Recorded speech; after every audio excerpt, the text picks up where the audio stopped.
रामदास स्वामी रचित दासबोधाचे अयोध्येत पारायण। समर्थ रामदास स्वामी रचित ग्रंथराज दासबोधाचे पारायण दासबोध सखोल अभ्यास फाउंडेशन तर्फे अयोध्येतील श्री राघवजी मंदिर येथे मोठ्या थाटात सुरू झाला आहे। या पारायणाची सांगता 23 नोव्हेंबर रोजी होईल। महाराष्ट्र, गुजरात, कर्नाटक, मध्य प्रदेश व तेलंगणातील 110 समर्थ भक्तांनी एकत्र येऊन अयोध्येत दासबोधाचे पारायण घेतला आहे।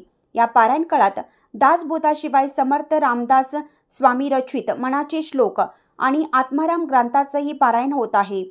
दिनांक 21 ते 23 नोव्हेंबर या दरम्यान होणाऱ्या पारायण काळात श्री रामलल्लांचे दर्शन, श्री हनुमानगढी दर्शन तसेच पवित्र शरयू नदीतील स्नानाचा लाभ सर्वांना होणार आहे।